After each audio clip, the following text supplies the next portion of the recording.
Hey, I'm Andrew. And I'm Chris. We're the hosts of True Believers, a comic book podcast, our weekly podcast about all things comics. Welcome to episode 37 of True Believers. Last week we read last year's DC Pride anthology, and this week we watched the first episode of Marvel's Moon Knight, The Goldfish Problem.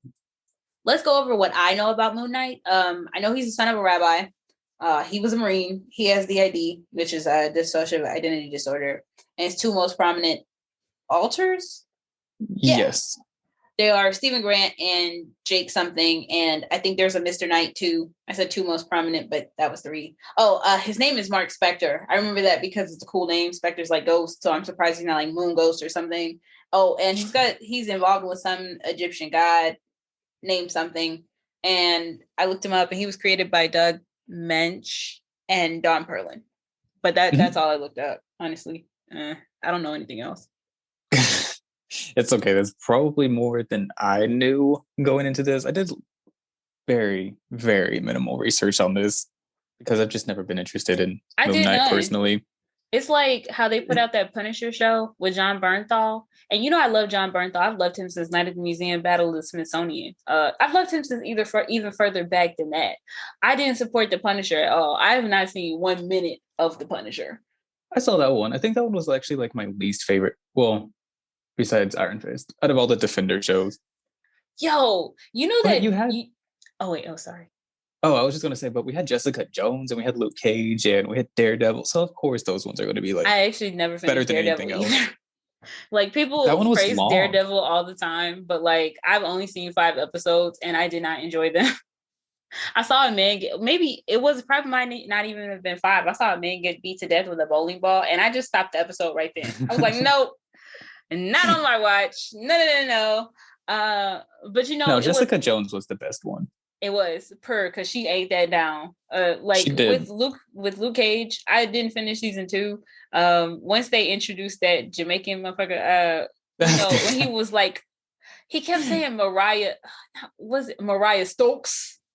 Because her name is Mariah Dillard. Like she got married, and he was like Mariah Stokes.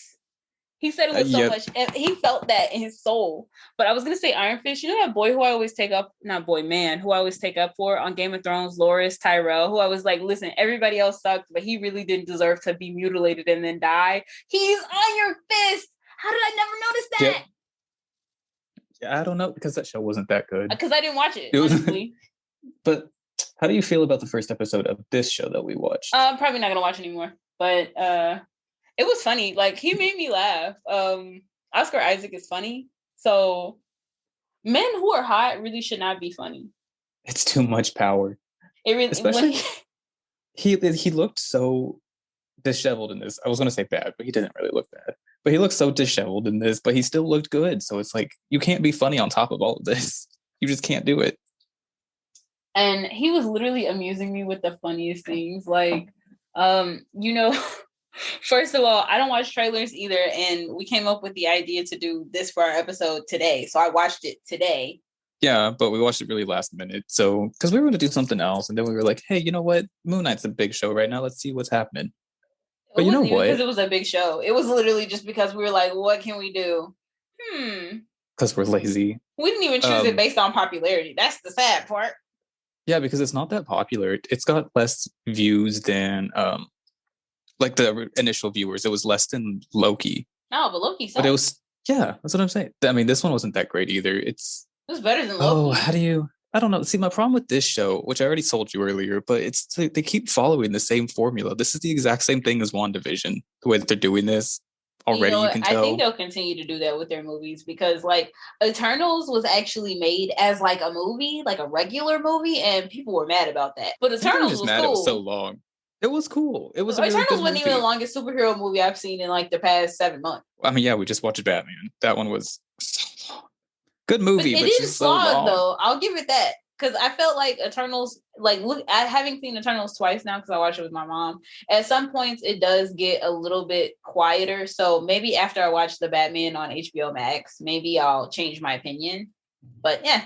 They didn't make that damn 4-hour Justice League movie though, and people seem to love that. Like when people tell me, "Oh my god, XYZ is so long," I'm like, nah, because that's your king. It's not like the Titanic, at least. Oh god, if I ever had to watch the Titanic again, I would probably claw my own eyes out. That's the worst movie ever. I had to watch in 2 separate settings because it's so long. I was like, all right, we got to take a break here. We'll come back to this later because who has the time? Like, you're right. And you know what? That wasn't fair to say it's the worst movie ever because I've seen worse movies. It's just long, and I don't particularly like it, but it wasn't horrible. It's not a bad movie. Soundtrack was banging the whole time. So, oh my, Celine, she ate that. Yeah, exactly. And left no crumbs. And you know what? If she did leave crumbs, we would be happy. Thank you for letting us feast on your scraps, queen. Oh, and you know what? Speaking of comic books and Celine Dion, she ate up the Deadpool's yeah, she ate that. Yeah, Deadpool, she did that. The ashes. But I like it. I know that was such a good music video too. With I'm assuming it's Ryan Reynolds. I'm gonna say it's Ryan Reynolds in the suit who's dancing. There's this dancer who always wears high heels, and I can't think of what the name is, but I was like, that's gotta be the high heel guy. Oh, I don't know. I just assumed it was Ryan because that seems like something he would do. Come dancing in high heels. Yeah, it's Giannis Marshall. Oh, okay. Either way, great music video. Celine's gonna do that. Also, in Titanic, you know that she drank too much coffee before she sang "My Heart Will Go On," which is why her voice sounds so shaky. And she was like, "I'm not doing this again. Like, this is what you're gonna get." Oh my god! The sad thing is, I always just thought, like, I was like, "Oh man, she must have been really feeling that." No, she didn't even want to do this. And look how big that song is. So she just drank a bunch of coffee and was like, "All right, making my money today," and then moved on. And it's like this huge song now. Fun fact. I think that's hilarious. She's just like, well, you know. Yeah, it was just another day in the studio for her. And she's like, "I'm not doing it again." Apparently Whitney Houston was like that. She'd be like, "Well, listen, that's all I'm gonna do." So that's all you asked for me to do. Like, I think it was Babyface who said that, who was like, "Oh my god, she had the most beautiful voice." And sometimes and she would be like, "I'm only gonna do this one more time, and then I'm leaving." And he'd be like, "Oh man, I just wanted her to keep singing." I get that though. Can you imagine being in the room with one of these people? Like Whitney Houston or Celine Dion, even Mariah Carey. Like, I would be like, just keep singing. I don't even care what you're saying. Just keep singing. You know who I would love to be in a recording studio with? Freaking Fantasia. Oh, we're not talking about the show at all. Nothing really happened. What I will say that was really cool about this doesn't feel like an origin story. It feels like this man is already in the middle of what's happening to him, because he would just wake up random places and he'd be like, "What the hell?" And then he would fall back asleep. Yeah, but that's what I mean. It's kind of like WandaVision, because WandaVision started, it was already in the middle of her in this town, right? And then it gives us the backstory later on. And I feel like this is going to do the exact same thing, because he's already in the midst of being Mark Spector, Moon Knight. So they're going to explain how he became that. Is fair, you know, just because like there was context. We had seen kind of what Wanda we had seen parts of Wanda in the MCU before. This is just coming out of nowhere. It's just some poor British guy who's doing we see British people every day. So I was like, why is he British? Yeah, why is he British? Because Stephen, what's his last name? I can't remember. Stephen Grant. Stephen Grant isn't British in the comic books. He's from New York, I think, right? I don't know. Either way, who am I to say? What is he British anything for? About this show? Like, why is he British? Like, why is he British? I want to know that. Like, really, why is he British? I have no idea. Like, I'm not going to look it up either. I don't know. I feel like they just wanted to do that to distinguish it from like his regular talking voice or whatever, You mean Oscar Isaac? Yeah, maybe. I feel like that's why they did that. But like, why are you British? But just the fact that it's like this Egyptian guy really is dry beefing with this man. He's like, "Oh my God, the idiot is here." I was like, "Sir, that wasn't called for. You didn't have to talk to me like that. I'm in a situation I didn't ask to be in. Like, you playing with my body." Yeah, but Stephen Grant is the alter personality, right? He's not the main one. Well, it seems like in this show he might be, because it's Steven who's got the job. It's Steven who's living the life. You know what I'm saying? Mark seems like he Mark the Merc. Yeah, but Mark also is the one that asked the girl out at the beginning, and he was at least Mark for a few days at least from Thursday to Sunday. It seems like he's only Mark when it comes time to do some killing. I'm saying he on the weekends it's time to be Mark the Merc. Monday through Friday, he go to work, make that money as Steven. Yeah, maybe, but why? Why? You know, I don't know where the show's going. I honestly have no idea. I didn't find this first episode that interesting, if I'm being honest. And I'll continue to find it uninteresting because I'm not gonna watch. You know, at the end, whenever he finally realizes, like, oh my god, I have another person now, and he turns into Moon Knight and whatever to fight the demon thing. Like, it took a solid few seconds, right? Like, so how did he turn into Moon Knight in the car and like kill everybody that quick? No, I think he was just Mark. I think the whole Moon Knight thing is a separate thing, you know? Maybe. I think when he's Moon Knight, he's the fist of Khonshu, right? So I feel like that's like his Sailor Moon moment. Like he takes a moment, he transforms. I feel like when he's like going from Steven to Mark, I think it's just like, oh, well, here I am now, time to beat some ass. Bop, bop, bop, bop, bop. You know? So you think Mark is like, he can fight too, but when he turns into Moon Knight, that's a whole different, like, Sailor Moon. Yeah, because I know for a fact that Mark is like a regular, schmegular, degular mercenary guy. No, I think he was a Marine or something. Like, he could fight. You know, I don't know. Maybe. I guess it would make sense because he did not have a few seconds whenever he was driving that truck trying to fight. Like, he did not have a few seconds to transform. So maybe that makes sense. Oh, and the transformation scene was actually really cool because he lifted up off the ground and then you saw some Egyptian shit in the background and then it was like blink, blink, blink, ooh, Moon Knight. I do have to say that, like, whenever he was turning into Moon Knight and there was like Egyptian writing on the wall and stuff. I don't know if that's writing. I shouldn't say that. But it looked like he was transported into another place. Like another place was superimposed on this museum bathroom. Also, he kind of pissed me off. Because Steven deserved to get bit by whatever the fuck that was. He deserved that because there was this part where he's doing inventory. First of all, you get menaced by a guy who says he's the avatar of some other Egyptian god. First of all, and this is not something you believe in. Like, this is not your thing, right? So he's like, okay. And he's like, let me get away from this dangerous guy. So he leaves. Yeah. Then he's doing inventory. Beep, beep, beep. First of all, the way I would have called out of work, I'm sick. I need to go home. And he was like, there was a dog in the museum. And I was like, first of all, the museum is locked after hours. How do you think a dog got into the museum? And then he's like, I hear you. Can you hear me? Hello, boy. And I was like, sir, if you don't take your ass, it made me so mad. I was so pissed. I had all these exact same thoughts, but then the way he was whistling at the dog, I was like, has Oscar Isaac ever been around a dog before? Like, well, that too, but I was like, that's not how you really call a dog. Dogs don't listen to that. So I was sitting there like, does he? They do, but only if you're good at that. Like if you were a trainer, you know, that's the only way you're gonna get a dog to listen to a whistle. I thought it was funny, but I had those exact same thoughts as I was watching it. I was like, sir, this man just showed up at your job. This spooky ass man with a moving tattoo telling you have chaos inside of you. Why did you go to work? He knows where you work. Why are you here? That man was spooky. Also, it was from somewhere across the world. So it's like, actually, I can't say that fairly. I don't know where this man's from, but you know, he tracked you down. He knows where you work. Why are you still going to work the next day? It wasn't even the next day. It's that night. Or is it that? See, it's why? The same night. The same night. Moon Knight. I don't know. He deserved it. It's just like, I hate to blame the victim, but I absolutely do in this case. You need to acquire some blame. Yeah, I don't know about this show. I really don't. Like, I'm not watching anymore. But I hope everybody else who does, like, I hope they have a good time. Oscar Isaac is very hot, but like, I can't. You know, I just can't do it. I've already seen this exact same show multiple times. I just don't want to watch it again. It's just a different character with the same show. I'm just not interested anymore. And maybe that's not fair of me to say because I know a lot of people do like it, but I'm just getting bored with it, you know? Why are you telling me? What am I going to say other than you right, King? It's so boring. Like, one thing about us, if Andrew's going to be toxic, I'm going to be worse. That's true. I'm the good one.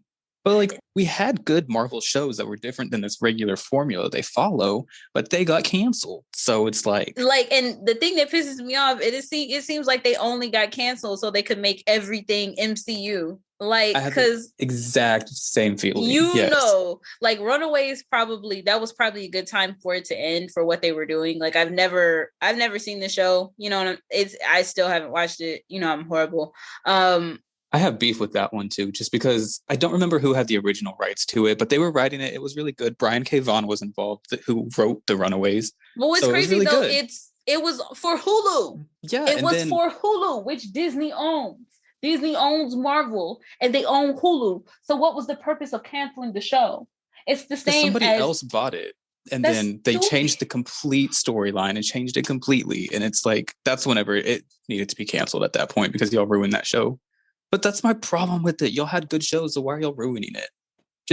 I think it's exactly like you said, just so that way they can make it all MCU and everything's interconnected and blah, blah. The thing that pisses me off, though, about the Defenders, they were already in the MCU. Like Jessica Jones, you remember in season 1, like where she's got beef with those people, or those people got beef with her, and they try and set a trap for her, and she gets pissed off, and she's like, "What's wrong with y'all?" And this woman is like, "My parents died in Manhattan," and she was like, "What the hell does that have to do with me? I ain't no Avenger. I do not know them people." I think I can't remember if this is correct or not, but I'm pretty sure there were rumors going around that the Defenders are gonna get remade or continue their story or whatever. Like, they're coming back, I think. As they should, honestly. Like, they didn't deserve to be canceled. So, well, my problem is now it's on Disney Plus, which means it's going to be even more MCU now than it was before. But I will say that about this show. This one didn't relate to the MCU. I'm sure it will later on, but for this first episode, it didn't. I just don't like that everything has to be an interconnected. Everything doesn't have to be the same story. You didn't do it. I don't know why I'm frustrated at you. I think we're hyping each other up. We're both like, you know what? And you know what else? But you know what? We didn't even talk about the most unjustly canceled Marvel show. Cloak and Dagger? Cloak and Dagger. That one was unjustly canceled. They never would have did this to us. Never. That was such a good one, too. That one was really, really good. So why did it get canceled? And why did it get canceled? I don't know. I truly don't understand, because I was a loyal watcher. Like, I'm about to start rewatching Cloak and Dagger right now. I had to look up the girl and the boy's names because I never knew them. But Aubrey Joseph and Olivia Holt, they had such good teamwork as Cloak and Dagger. They were really eating. Like, some people, they become a character so much that, like, they really were eating up the roles. They were so into it, and I was so into them that I never looked up their names. I never had any desire to know anything about them, because to me, they were not actors doing a job. They were Cloak and Dagger. And they had good chemistry, just like, Cloak and Dagger in the comics have that chemistry. They have the same chemistry. They were serving divine pairing. I just looked it up, and it is exactly what we thought. Oh my God. Me too. The series was canceled after the second season when Marvel Entertainment was amalgamated with Marvel Studios, and the producers were trying to concentrate the shows on Disney Plus that had ties to movies. I'm not going to say that. I'm just unhappy. The thing is, like, I'm going to say this a little bit biasly, but they did start off really good with, like, the Avengers and everything. But it's like, once they figured out the same formula that's making them literally billions of dollars, they were just kind of like, all right, let's just keep doing it. And then ever since, like, around Age of Ultron time, the movies have been exactly the same. And the shows, too. Once they figured it out with WandaVision, they made the shows exactly the same. Loki was slightly different. Like, all of their stuff, I just don't like it. Like, I liked what they were doing before. I liked when Fox still owned some of the Marvel stuff, because I didn't like Legion, like, at all. But I liked what they were doing with it. You know what I'm saying? I like when things are just buck wild and out of, like, I can't predict where they're going to go next. That's what they do on Stargirl. When people talk about the comic book shows, like, they never talk about how Stargirl, they're always going to do something that I was not expecting. Or it's going to be something that I really was expecting. But, like, Stargirl will pull a character that has not been seen since 1984 out of nowhere and be like, yep, this is what we're doing. Yeah, I know what you mean. We're some hating ass bitches this episode, but it is what it is. But you know what? We should have done this. Unfortunately, we can't do a Stargirl episode because of what we now know about Jeff Johns. But we should have done one before all that came out, because I love Stargirl. It's one of my favorite comic book characters, and also Greg Basinger and Luke Wilson. They're two Texans. That's two Texans on a TV show, baby. Yep.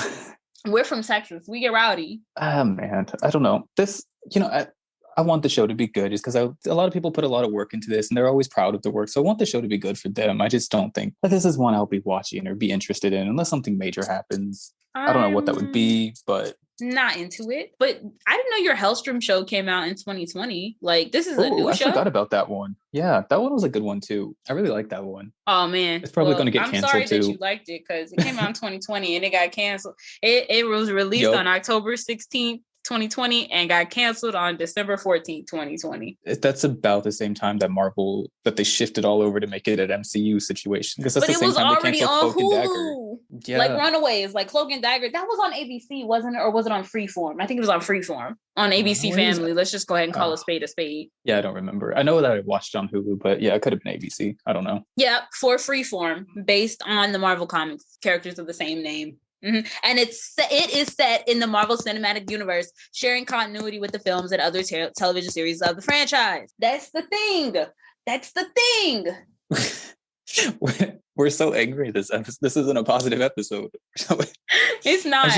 I'm tired of it. You know what? Like I said, I want the show to be good for people who enjoy it. And for the people who worked on it, like, they deserve, a good show. But I hope intended audience who, to be fair, like, I am a Black woman from the Southern United States. I am never the intended audience for these things. You know what I'm saying?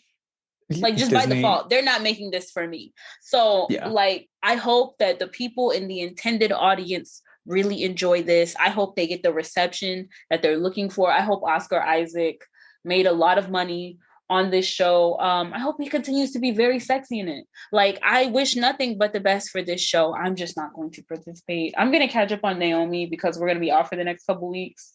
And we got big things popping. You know what I'm saying? That's a good way to say it. Everyone have a good time with it. I won't be participating. I like the way you said it. Yeah. Except for me. I just won't be in there. As usual, though, visually looked amazing. The visuals in the show were like unparalleled because they always do that really, really well. Okay, I just didn't like another thing. While we're hyping each other up. Because you say your bad comment, I'll say mine. Disney has so much money, so many resources. You can hire the most talented writers. Please tell me you're not going to bring up them damn Inhuman wigs again. I wasn't actually. I was going to say that you'll have all these resources to make anything so original and still so good. And you could connect it to the MCU if you wanted to. I don't want you to, but whatever. You could do that. So why are we still using the same formula for every show? You have all the resources to succeed, but y'all are just repeating the same thing. Yeah. You're not wrong. But yeah, that's all I had to say there. It's just so frustrating. Now let me get my lick back. I don't like the way the show was directed, actually. Like, I feel like the scenes where he was losing time and he would just wake up, I feel like they should have had more of those scenes, because we just know that he doesn't like to sleep and he's always awake. And that was one of those things where it was doing too much. There were too many words about it. Like, that could have been a showing, not telling moment. That would have been a really cool montage. Especially because they told us straight up about it, because he was talking to the performer guy who doesn't move, and he was like, women won't like being in my place if I got ankle restraints on my leg. Clearly they're not working, because Mark Spector just wakes up and clicks them bitches off. Also, I think that's hilarious though, that Mark just like puts everything how it was the night before, so that way it looks like he didn't wake up. I think that's hilarious. And then he's like, oh, it's Sunday. Like, yeah. I personally, I would have just been, that could have been a montage, and it could have just been a montage, and he didn't have to explain the thing. It could have just been a montage of him like getting in bed, putting the strap on, like waking up, getting in bed, putting a strap on, like his little projects where he would read and play like how to stay awake. You know what I'm saying? They could have just night after night after night. That could have been, I would have done that instead. Yeah, I will give him props on at least that part. Like, the first time they did it, I was like, okay, this is going to start off like a good mystery. It's going to leave us wondering if you don't know who Moon Knight is, it gives you something to think about. And then he explained it. Yeah, exactly. So yeah, I agree with you on that. I think at first it was good. It could have been a really good thing, but yeah. Yeah, so we probably won't watch, but it was fun. And do you have anything else to say? No, I don't even know if we hit all the points. It's just, we're frustrated. What points are there to hit? Yeah, that's what I'm going to title this episode. We show you who we really are. Because at my core, I am a hater. And you know what? I've gone on the record on other podcasts saying that. I think when I was on Wheel of Horror, they actually asked me to list things that I hated. And I just outright was like, I don't like this. I don't like that. I don't like that. I hate this. Hate this. Yep. Well, I don't know what else to say. Yeah, I think that's it. Okay, so that's all for this week's episode of True Believers. So thank you for all your support. Sorry we were such hating ass bitches this episode, but we'll see you next week. We're available on all major streaming platforms. And if you really like the show, please leave us a review and continue sharing with your friends. We really appreciate it. And as always, if you want to leave a suggestion on what we read or watch, you can direct it right at Andrew. Find and DM us on social media. You can email us, leave us a voicemail at 650-761-2629, or join our Discord that we might start checking. Please don't recommend that we watch more Moon Knight because it looks unlikely. Bye. Bye.